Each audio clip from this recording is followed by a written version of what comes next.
Olá, queridos, paz e graça, eu sou o pastor Daniel Nascimento e essa aqui é a... Débora Nascimento. E juntos estamos aqui para mais um polígrafo e pedindo desculpa, né, Débora, a todo mundo, né? Semana passada a gente ficou, digo minha parte, irmãos, fiquei bem agarrado. Eu já expliquei isso num vídeo aí durante o meio dessa semana. Essa semana passada eu estava acabando ali, concluindo um livretinho chamado O Anticristo, a Restauração de Israel e o Terceiro Templo, né? Estava ali terminando esse livretinho e a gente ia falar hoje sobre aborto, né? Teve até uma complicação aqui agora há pouco aqui, né? Se a gente falava ou não falava de aborto, mas por fim a gente voltou aqui e eu ganhei nos votos, ficou 1-1 e eu decidi no fim das contas, né? Que nós vamos falar sobre Israel. Nós vamos falar um pouco sobre se Israel é ou não o relógio de Deus, alguma coisa parecida nesse quesito aqui, porque realmente, irmãos, está uma celeuma muito grande em cima disso, né, Débora? Então, a gente vai tentar falar, nossa visão de escatologia não é mais dispensacionalista, Sim, né? Tem que deixar isso claro. Tem que deixar isso muito claro, tá, gente? Tem as visões aí diferentes da nossa. Nossa visão, apesar de eu ter escrito, foi 4 ou 5 livros, né? De escatologia na visão dispensacionalista, né? Agora que eu estou escrevendo na visão amilenista. Mas antes, vamos fazer o comercial do livro, né? Ah, sim, né? Vamos fazer. Irmãos, nós estamos aqui lançando, não é o livro ainda de escatologia, esse livro de escatologia deve ser semana que vem que vamos lançar ele, mas nós estamos aqui com Pai Ausente, Filho Delinquente, o drama de Absalão. Descubra como o rei Davi criou um monstro dentro da sua casa. É um livro muito bom para pai, tá? Para pai. Esse aqui é pai mesmo, tá? Não é pais, é pai, né? Esse aqui é para o casal mesmo. Esse aqui é o meu xodó, é um livro muito legal. Uma viagem chamada Casamento, Segredos da Vida a Dois. Um livro muito legalzinho. Um livretinho aí de leitura rápida, você pode ver. Muito legal mesmo esse livro. E tem também os 7 pecados capitais do casal. Descubra quais 7 erros levam um casamento ao fracasso. Esse livro é muito legal, foi escrito, esse livretinho aqui não é lançamento, ele é uma reedição. Ele foi escrito em 2012. Olha o tempo, né, que eu trabalho com família, em 2012. Tem mais de 10 anos esse livro, né? Então, esse aqui é reedição, mas os outros são lançamento. Então, querendo, fica aí embaixo o WhatsApp, entre em contato com a gente, que você adquirindo nossos livros para todo o Brasil. A gente manda para você pelo correio e é livro baratinho, né? Não vai matar ninguém. E né? você consegue ler. Consegue ler rápido, né? Porque são livros aqui chamado de conto ligeiro, né? Livro de 50 e 60 páginas. Esse aqui, Uma Viagem Chamada Casamento, mesmo lá, ele tem 55 páginas. É que a pessoa fala, eu não tenho costume de ler. Esse aqui é para ler rápido. Esse aqui 60, é muito legal. Esse do drama de Absalão, ó, 64 páginas. Dá para ler rápido. Então, e o do 7 pecados capitais de um casal, então? Esse tem 30, 40, 44 páginas. Ou seja, dá para ler isso aqui num coice, né? Então, querendo, você vem cá e a gente tá aí para te ajudar. Tá aí no WhatsApp que fica na descrição do vídeo sempre. Vamos para o polígrafo, né? Vamos para o nosso polígrafo. Agora Israel, o tema de hoje. Eita, que agora vai. Agora vai, a gente esculhambar.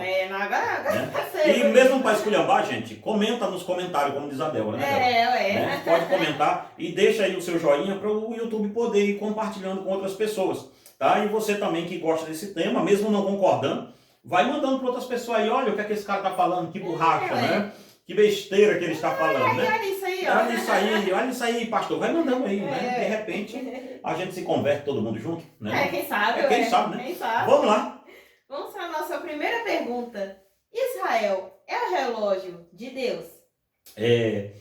Essa ideia, Débora, de Israel ser o relógio de Deus, ela vem justamente do movimento dispensacionalista.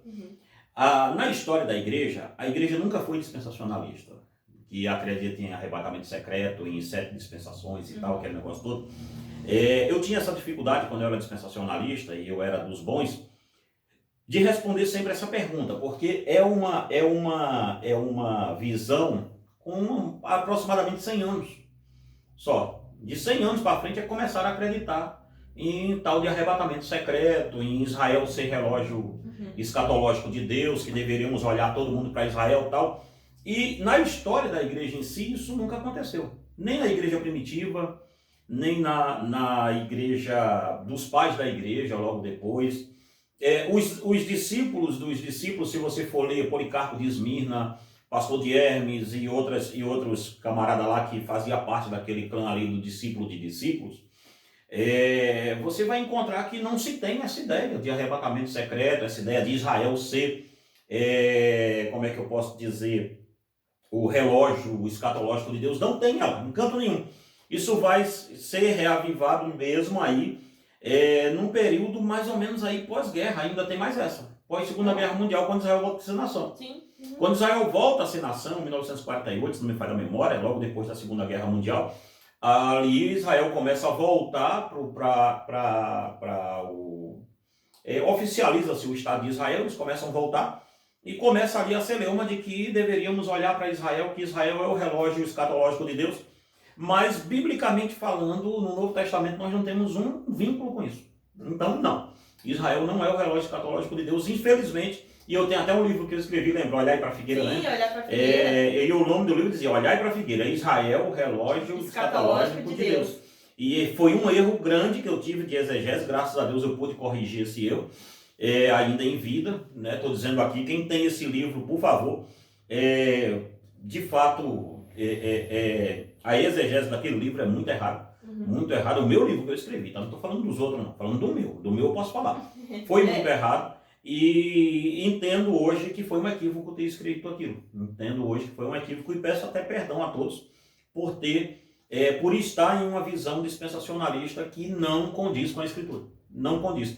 Hoje, a visão dispensacionalista e a Bíblia, ela não combina. É como misturar água e óleo. Não tem nem como. Porque não tem como. Você vai afirmar coisa em fato, factual. Ou seja, o que é questões factuais? É questão de jornal. Caiu uma bomba em Israel agora. Aí todo mundo tá doido, ó. Você quer ver uma coisa simples? Estava tendo uma guerra na Ucrânia e Rússia, né? Sim. E a turma tá morrendo gente lá, e tá uma celeuma danada, aquele troço todo e tal. Mas foi só e o que aconteceu em Israel é um ato terrorista, tá? E eu apoio Israel nessa guerra, porque Israel não está atacando a faixa de Gaza, Israel está se defendendo de terroristas, é diferente. É cercado só de inimigo, então ele tem que se defender mesmo. Tá? O direito de Israel se defender é um direito legítimo, tá? Você aí que não defende Israel, que é pastor, reformado, tudo, você deve se levantar em defesa de Israel. Não em defesa profética, mas em Israel como nação, como eu defendi a Ucrânia. Sim, ela tá quando a Ucrânia não tem o governo Zelensky, não acho ele um bom governo, né? Um governo bem ali fascista mesmo, mas quem entende um pouquinho de política ali daquela região sabe disso. Mas quando a Rússia invadiu, eu apoiei quem? Ucrânia. Eu disse a Ucrânia tem o direito de se defender. Ela está sendo atacada. Ela está sendo atacada e está se defendendo. Tem gente morando lá, tem família. Então o exército, existe um exército profissional para isso. O exército do país existe para isso. Para defender a nação de riscos externos. Então, Israel, com profecia ou sem profecia, eu defendo Israel a se defender. Mas isto não me dá o direito de dizer que aquilo lá está se cumprindo profecia de Isaías, de 1 Tessalonicenses, outra coisa assim, porque não tá. Não tá. Então Israel não. Primeiro, não é o relógio escatológico de Deus. Também. Não é. Aliás, no Novo Testamento não tem um vínculo que prove isso. Eu desafio qualquer um aí me colocar no comentário aqui um vínculo disso. Eles têm um vínculo, né? Mas a gente vai destruir ele agora. Nossa segunda pergunta. Jesus nos mandou ficar de olho na figueira. Figueira, vamos lá. Isso. A figueira é Israel? Aí, ó, dei um... logo na sequência. Já pode falar, e aí? Agora? A figueira. Figueira é o que mais a gente ouve. É o que mais a gente se ouve, mais a gente ouve, né? Em Mateus 24, 32, Mateus 24, 32, Jesus recorre ao texto e diz, olhai para a figueira. Quando vede que ela está florescendo, sabei que está próximo o verão e já as portas sua colheita. Aí o pessoal da dispensacionalista diz assim, olha aí, tá vendo? Jesus mandou olhar para a figueira e ficar de olho nela. Só que em lugar nenhum naquele texto diz que a figueira é Israel. Não tem lá dizendo. Olhai para a figueira, quando vides essas coisas acontecer. Aí alguns engraçadinhos dispensacionalistas disse assim, o texto está falando diretamente de Israel e da igreja. Vamos pegar o texto rapidinho. Olha bem, Mateus 24, 32. Jesus diz assim, ok. Aprendei agora esta parábola da figueira. Quando já os seus ramos se tornam tenros e brotam folhas, sabeis que está próximo o verão. O que é que Jesus está dizendo aqui? A parábola da figueira, ele está dizendo simplesmente uma coisa simples aqui. Ele está dizendo assim, o que eu estou falando vai ser com uma urgência tão grande que vai ser como o brotar de uma figueira. Ou seja, vai ser rápido que isso vai acontecer. Ele está profetizando em Jerusalém. Se você ler Mateus 24, 1 e 2, você vai ver que o discípulo faz uma pergunta a ele assim, diz-nos quando acontecerão essas coisas, que sinais haverá na tua vinda do fim dos tempos. Jesus é indagado por duas perguntas, que sinais haverá que quando acontecerão essas coisas, que sinal haverá na tua vinda do fim dos tempos. Ou seja, a primeira pergunta está sendo relacionada às coisas do templo e de Jerusalém. Quando Jesus vai entrando assim, olha, não estão vendo esse templo, porque não ficará aqui pedra sobre pedra que não seja derrubada. Então, Jerusalém, terra que mata profeta, no Mateus 23. Então, a turma tem uma ideia ali de que Jesus está falando de Israel nesse texto de olhar para a figueira, quando na verdade ele está dizendo, olha, quando eu estou falando da destruição de Jerusalém, da destruição do templo, isso não vai acontecer daqui a 1000 anos, não. Isso vai ser rápido como o brotar de uma figueira. E aí ele diz, aprendei a parábola da figueira. Ele não está dizendo que a figueira é Israel. Ele está dizendo para você entender o seguinte, olha, assim como uma figueira, porque se é parábola da figueira é porque era um dito falado no meio do povo. Aí ele diz, aprendei esta parábola da figueira. Quando vocês virem que ela está branca, está brotando os seus frutos, é porque já está na hora da colheita. O que ele está dizendo? Que aquilo que ele está falando da destruição do templo, do cerco de Jerusalém, de tudo isso, seria tão rápido que não iria demorar 100 anos, 200 não. Seria por aqueles dias. E foi por aqueles dias. Por quê? Se você pega o texto na sequência do texto que Jesus está falando, olha bem isso aqui. É o 32, né? Aprendei esta parábola da figueira. Quando já os seus ramos se tornam tenros, brotam folhas, sabeis que está próximo o verão. Igualmente vós, quando virdes todas estas coisas, sabei que ele está próximo às portas. Olha bem isso aqui. E em verdade vos digo que não passará esta geração sem que todas estas coisas aconteçam. Ou seja, Jesus está dizendo, olha, a coisa não é com Israel, não vai passar essa geração sem que o templo seja destruído. E uma geração é 70 anos. Sim. Na Bíblia. Então, foi o ano 70 depois de Cristo. Já acabou. Então, olhar para a figueira aqui é as profecias que Jesus falou acerca do templo, que seria muito rápido como brotar de uma figueira. E quando a figueira brota, é sinal que daqui a pouco você vai ter que colher. Então ele está dizendo, olha, ela já brotou. Já brotou, não está falando de Israel, está falando da profecia que ele disse. Que já aconteceu. Se cumpriu no ano 70 depois de Cristo. Mateus 24 todo se cumpriu? Não. Mas as partes do templo de Jerusalém sendo sitiadas, de Jerusalém sendo destruída. Olhai para das grávidas que amamentam, orai para que a vossa fuga não aconteça no sábado nem no inverno, já se cumpriu. No ano 70 depois de Cristo. Aí, falam disso também, né? Exatamente, dizem que quando Jesus voltar, vai tirar os bebezinhos da barriga das mães e tal. Não tem lugar nenhum na Bíblia dizendo isso. O inverno eles deixam. Não, no inverno eles dizem porque se Jesus voltar num tempo de chuva, os crentes não vão na igreja, olha aí. Aí complica. Aí complica. Você entendeu? Então, é uma celeuma. Tem uns cafés de açúcar para derreter. Mas você vê que é tão ridícula a interpretação que não dá, não tem condição. Então, esse texto de olhar para a figueira aqui, Israel não é a figueira de Deus. Não, porque os sinais que cercam, os sinais onde a gente tem que olhar hoje, Paulo nos ensina que é para a gente olhar para outro lugar e não para Israel. Não para Israel. Então, não, era o quê? Se Israel é o quê? A figueira? A figueira? Não, esse texto da figueira aqui de Mateus 24, a não ser que eles inventem outro texto por aí, mas não, Israel não é figueira de Deus, não tem a menor condição de ser. Se for baseado nesse texto aqui, não. Nesse texto aqui, não. Então, não tem como. Israel hoje não é relógio de Deus e nem é figueira de Deus para a gente ficar olhando. Olha, está... Porque eles olham assim, ó. Aí está tendo a guerra em Israel, né? Aí eles olham, olha, a figueira. Está brotando. Está nascendo. Mas guerra em Israel, desde quando Israel saiu do Egito, acabou, e entrou na terra prometida, eles já entraram ali com guerra. Em Josué 6. Entender de guerra Israel. Então eles já entraram com guerra. Olha bem, Abraão lá atrás já tinha pego uma guerra com os muçulmanos. Aliás, com os muçulmanos, não, com os muçulmanos não. Mas com aqueles povos vizinhos ali, Abraão já tinha pego uma guerra, que é a guerra dos 3 reis, tal, que vai acontecer lá em Gênesis. Então você vê, a guerra ali sempre houve. E nem por isso Jesus voltou ainda. Então não, Israel não é o relógio de Deus. Israel também não é o centro da profecia de Deus. Israel também não é a figueira de Deus. Não tem a menor condição disso ser, porque a Bíblia não dá nenhum respaldo a isso. Você quer ver uma coisa? Eles vão tentar comentar aí nos comentários. Vai ser os comentários mais ridículos que a gente vai ver de texto. Que eles vão tentar provar. Versículo, você então? Entendeu? Versículo então, mas eles provam muito em argumento. Argumento não dá. Argumento eu quero texto. Texto bíblico, principalmente no Novo Testamento, dizendo, olha, Israel é a figueira de Deus. E não pode ser um... E esse versículo aqui de Mateus 24, 32, a gente já está provando que não é. Porque esse aqui se cumpriu, olha bem. Se você disser que é Israel, você tem que entender o 34. Sim. Que não passará essa geração sem que isso aconteça. Então, a não ser que uma geração dure aí, quantos mil anos? 2000 anos, né?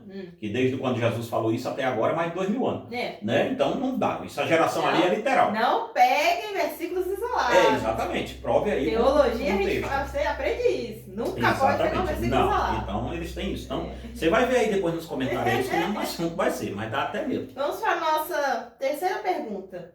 Mas Deus não tem 2 povos? Israel e igreja? É aí que tá. Outra ideia, você veio bem dispensacionalista hoje, né? Você veio para brigar com os dispensacionalistas, né? Estou sentindo uma treta, né? Isso, como diz o rapazinho, né? Estou sentindo uma treta. Ele está aí nos defendendo. Ela que foi a milenista primeiro do que eu, viu? Só para vocês terem uma ideia, né? Eu fui mesmo. Ela virou, e eu escrevia livro, ela lia meus livros e contestava que não achava que era daquele jeito. Né? Você foi virar a milenista ainda, eu acho que eu virei mais a milenista por causa dela do que necessariamente por outra coisa. Tinha umas perguntas lá que vai, aí eu esqueci, aí tinha umas perguntas, né? Que você me falava, eu falava assim, aí eu tentava explicar, né? Aí você dizia, mas pai, tem algum texto bíblico para isso aí? Mais ou menos. Vamos lá. Olha bem, Débora, agora que depois desse teatro nosso, eu até esqueci qual é que era a pergunta. Deus não tem 2 povos? Que é igreja de Israel, né? Veja bem, os dispensacionalistas dizem que Deus tem 2 povos. Deus olha do céu e vê 3 povos na terra. Segundo eles, usa até Corinto para isso. Os gentios, os judeus e a igreja. Ele pega só um versículo para dizer isso também. Outros também não tem, não. E aí o versículo é bem interpretável. Depois eu falo sobre ele aqui. Eu vou até falar nele no short, em outro vídeo. Mas olha bem uma coisa. Vamos lá. Não, Deus não tem 2 povos. Já começa por aí. Deus tem um povo só. Porque se Deus tivesse 2 povos, vamos começar, antes de ir para o texto bíblico, vamos começar do pressuposto do seguinte. Se Deus tem 2 povos, Deus teria que ter 2 métodos de salvação. Porque um seria por Jesus e o outro sabe-se lá Deus pelo quê. Porque, vamos pegar, Israel não aceitou Jesus. A lei não pode ser mais. Não pode existir. Ou então Deus ia abrir uma salvaguarda ali para Israel continuar sendo salvo pela lei. Sendo que no Antigo Testamento ninguém era salvo pela lei também. A lei foi apresentada para provar o homem que o homem não conseguia se salvar. Então o homem também era salvo no Antigo Testamento, adivinha pelo quê? Pela graça. Em Cristo Jesus. Hebreu diz isso, olha, eles morreram na esperança de ver o seu Salvador. Ou seja, morreram na esperança de ver o Salvador. Então quem era o Salvador deles no Antigo Testamento? Cristo. O próprio Cristo, só que não manifestado ainda. Por isso, morreram na esperança de ver o Salvador. Então a questão não faz pingo de sentido. Vamos lá. Dito isso, o método de salvação de Deus, o Novo Testamento, é o método abrangivo, que é o método de revelação de Cristo. Não existe salvação fora de Jesus. Ponto. Acabou-se. Vamos lá. Israel, primeiro, para que Deus fez Israel? Vamos começar desse pressuposto. Em Êxodo 19, versículo 6, diz que Israel foi levantado para ser uma nação de reis, de uma nação sacerdotal. Nação de sacerdotes, pensa bem. Então Israel era aquela nação que iria interceder pelas outras nações a Deus. Sacerdócio é isso. Né? Iria ser aquele povo que iria entregar os pecados dos outros povos a Deus. Intercessão ali. Era o povo onde Deus vinha, falava com eles e Deus mostrava aos outros povos que tinham comunhão com o povo. Basicamente isso. Êxodo 19, 19:6 vai dizer isso. Israel, sendo assim, Israel foi feita uma nação onde Deus fazia dela um luzeiro para outras nações, onde o seu nome seria conhecido por todos. E ali tinha um sacerdócio, né, que era o sacerdócio de Arão, né, que era o sacerdócio arônico, o tabernáculo, depois virou o templo, tal, tudo isso. Só que vem uma epístola muito intrigante para a gente, principalmente por dispensacionalista, que não deveriam gostar dela, que chama-se Hebreus. E Hebreus 7, 11 ao 16, assim: sendo assim, se houve uma maneira de alcançar a perfeição por intermédio do sacerdócio levítico, considerando que, durante sua vigência, a lei foi entregue ao povo, por qual razão haveria ainda necessidade de se levantar outro sacerdote, conforme a ordem de Melquisedeque e não de Arão? Veja, o escritor Hebreus está dizendo, bom, se o primeiro povo, que é Israel, fosse perfeito o ritual sacerdotal deles, então não seria necessário levantar-se outro sacerdote, outra linhagem sacerdotal, porque aquela linhagem era perfeita. Então o escritor dos Hebreus está dizendo, não é perfeito. Primeiro ponto. Versículo 12 diz, pois mudando o sacerdócio, obrigatoriamente ocorre também mudança da lei. Porque aquele que sobre quem se fazem esta afirmação pertencia a outra tribo, da qual ninguém jamais havia sido servido diante do altar. Porquanto é bem sabido que o nosso Senhor, descendo de Judá, tribo da qual Moisés nada fala quanto a sacerdócio. Verso 15. E este fato torna-se ainda mais claro com o surgimento de outro sacerdote à semelhança de Melquisedeque. 16. Não constituído segundo o decreto de um mandamento humano relativo à linhagem, mas de acordo com o poder de uma vida inextinguível. Veja bem uma coisa, o versículo 13 desse texto diz, porque aquele sobre o qual se faz esta afirmação pertencia a outra tribo. Aliás, versículo 12, mudando o sacerdócio, obrigatoriamente também houve mudança da lei.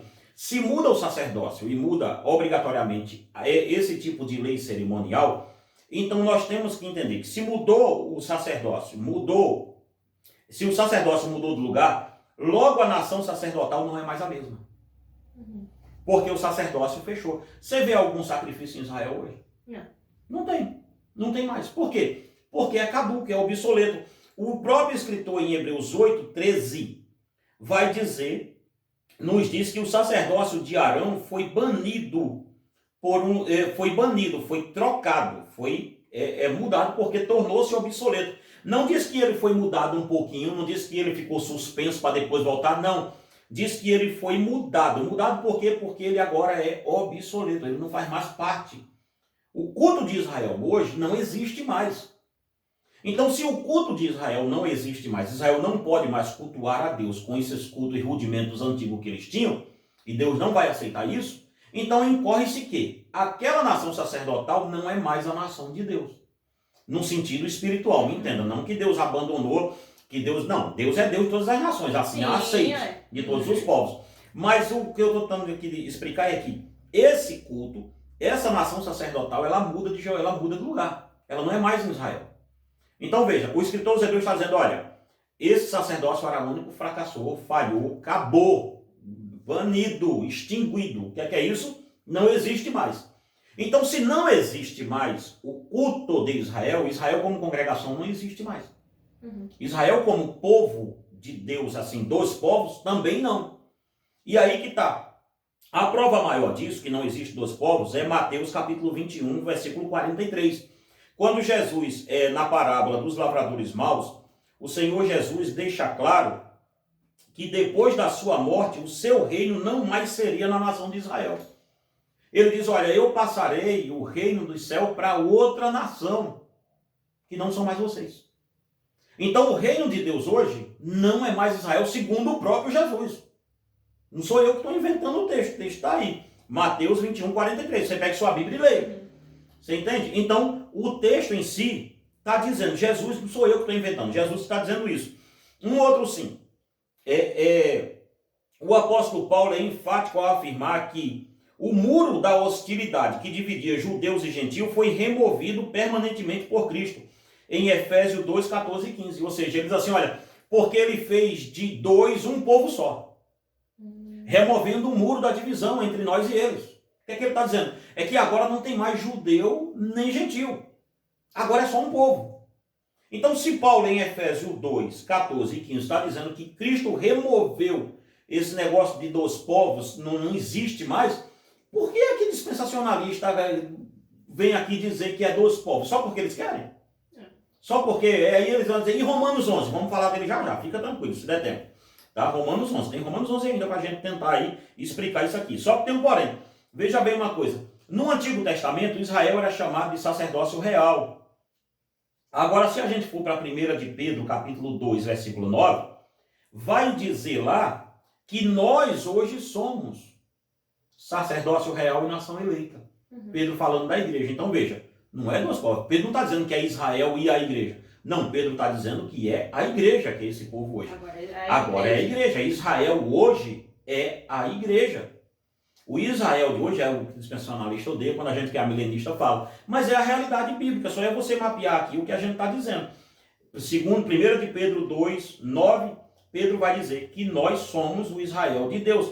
Observe o apóstolo Paulo que os gentios crentes agora são a linhagem de Abraão, segundo Paulo diz em Gálatas 3, versículo 28 e 29. Paulo vai dizer que agora nós entramos para a linhagem de Abraão através de Cristo. Ou, quem era a linhagem de Abraão? Não era Israel? Agora sou eu. Meros mortais.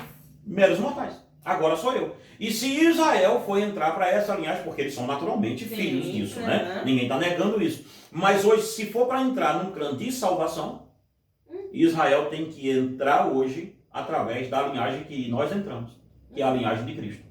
Ou seja, então, só existe um povo, Débora. E outra coisa também aqui. Agora Cristo nos comprou para sermos sacerdócio. Não mais Israel, e sim a igreja, que é o sacerdócio de Cristo, como está em Apocalipse 5, 9 ao 10. Diz, e tu compraste de todas as nações, olha bem, sacerdotes. Como é que faz isso? Ou seja, eu aqui no Brasil hoje, eu sou um sacerdócio de Deus. Porque eu sou a nação santa. Eu sou a nação eleita. Então não é mais Israel, o negócio hoje é com a igreja. A igreja, né? É com a igreja. A igreja hoje é o Israel de Deus. Igreja, viu? Não é desigrejado, não. E você não é corpo. Viu? Sozinho não. Desigrejado você é mesmo. Desigrejado tá fora disso aqui que eu estou dizendo. Esqueça. Vamos fazer um polígono sobre desigrejado. Vamos quebrar o cacete nesses caras de uma vez por todas. Que eles ficam aí dando uma de conta de Bíblia, eu quero só ver o que é que vai ser. Ainda em Atos, Débora, ainda em Atos, apóstolo 13, 32 ao 34, diz que conforme suas palavras aos vossos pais foram cumpridas todas as coisas que falou-se a respeito de vocês. Paulo dizendo isso sobre o judeu. Olha, tudo que foi falado de vocês já se cumpriu. Ou seja, como é que faz agora? Como é que eu cavuco profecia velha para dizer, olha Israel, isso aqui é para Israel? Porque o dispensacionalismo tem isso assim, eles ficam assim, ó, essa parte é para Israel, aquela parte ali é para a igreja. Aí não dá para entender. Metade. Você fica vagando em texto. Não. Os textos bíblicos, todos eles hoje, os que não se cumpriram no Antigo Testamento, é com a igreja. Reflete-se direto na igreja. Então, deixa eu me achar aqui uma outra coisa. Devemos entender que Deus não tem dois povos. Hoje, Israel de Deus é espiritual. Embora, Gálatas 6,16 também, estudaremos mais adiante que sim, Deus restaurará Israel e como isso se dará. Mas hoje as promessas feitas a Abraão recaem na igreja, como é ensinado em Gálatas. Olha bem, Gálatas, deixa eu ver aqui qual é que é esse texto. Gálatas 3, 13 e o versículo 14 e depois o versículo 29. Olha como é que diz.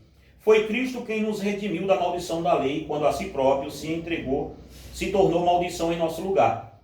Pois como está escrito, maldito todo aquele que for pendurado num madeiro. Isso aconteceu para que a bênção de Abraão chegasse também aos gentios, em Jesus Cristo, a fim de que recebêssemos a promessa do Espírito Santo, pela fé, a lei e a graça da promessa. Se sois de Cristo, então sois descendência de Abraão e herdeiro conforme a promessa. Se eu sou de Cristo, eu descendo, adivinha de quem? De Abraão, o texto está dizendo. Então, se isso aqui não é um Israel espiritual, o que é então? Então fica bem complicado. Então a igreja é o Israel de Deus hoje. A pergunta foi qual para a gente encerrar ela? Se são dois povos? Sim. Não. Não são. Só a igreja. Só a igreja mesmo, fechado ali com a igreja, não tem para onde correr. Vamos Tem alguma outra? Quarta pergunta agora. Quarta e última, não. Não, né? Não. Vamos passar nos 30 dessa vez. Vamos lá. Vamos lá. Vamos lá. Quarto. Haverá algum dia que o povo de Israel será restaurado? Se não, como explicar Romanos 11? Isso, vamos lá. Como explicar Romanos 11 quando Paulo diz assim, porventura Deus desistiu do seu povo? Não, Deus não desistiu de Israel. E vale uma coisa, uma lembrança aqui, Débora, que o Israel que se fala aqui em Romanos 11 é o Israel nação, o Israel judeu. Israel judeu mesmo. Não é o Israel espiritual que está falando ali, é Israel judeu. As pessoas vão dizer, mas como que o senhor acabou de falar que não são dois povos? Eu estou falando que espiritualmente é um povo só. As promessas bíblicas que se tem hoje é com a igreja. Se tem algum lugar que você deve olhar para buscar sinais, os dois grandes sinais que Jesus falou, que Paulo fala também sobre a volta de Jesus, é a apostasia e o anticristo. Isso está ligado direto com a igreja. Sim. Você entende? Então, se você quer ficar algum sinal, olha para a igreja, não é para Israel não, está olhando para o lado errado. Mas a questão haverá um dia em que Deus se voltará para o povo judeu de novo. Porque Paulo vai falar em Romanos 11, e aí depois vocês compram esse livretinho que eu falei aqui no começo do vídeo, que é o anticristo, a restauração de Israel e o terceiro templo. Né? Um livretinho muito legal. Vamos fazer o comercial dele no próximo polígrafo aqui, se Deus quiser. Ou a gente pode deixar a restauração de Israel no próximo polígrafo. Não é? Próximo polígrafo, a restauração de Israel. Sexta-feira que vem. Sexta-feira que vem. É melhor, não é? Que aí a gente fala de Romanos 11 bem legal, bem mais amplo, né? Ele é bem a gente já fala ele bem ali no escopo maior, né? Já fica melhor assim. Aí você vai ficar com saudade, vamos falar. Espere na próxima sexta-feira. Romanos 11, então, na próxima sexta-feira, a restauração de Israel, como se dará dentro da visão amilenista. Tá? Então, irmãos, se você gostou desse vídeo, compartilhe, comenta, se inscreva no canal, ativa o sininho para ficar por dentro dos vídeos, né? Sábado, o canal tá crescendo, né? Sábado agora vai sair um vídeo bom sobre TDAH. Sábado é sobre TDAH, né? Isso, eu acho que é um encerramento. Vamos ver se é pra gente entrar em TOD, né? Também, né? Que é transtorno. Comenta aqui nos comentários, né? O próximo polígrafo você quer ver aqui, os temas, você tem interesse. Exatamente. Irmão, se tem interesse por algum tema, fala aí que a gente traz aqui para falar. E o aborto vai esperar mais um pouquinho, né? Próximo agora lá vai ser restauração de Israel, né? Isso. Vamos lá? Que Deus em Cristo os abençoe e os guarde em nome de Jesus. Queridos, que Deus em Cristo te abençoe e te guarde. Se estiver aqui em Lafayette, faz uma visita à nossa igreja, a Igreja Reformada Palavra da Cruz. O endereço dela está aqui embaixo. O telefone também está aqui embaixo para entrar em contato com a gente. Como comprar os livros está aqui embaixo. Que Deus em Cristo te abençoe e te guarde. O Pix também está aqui embaixo. Se você quiser nos ajudar, faça isso em nome de Jesus. Fica com Deus em nome de Jesus.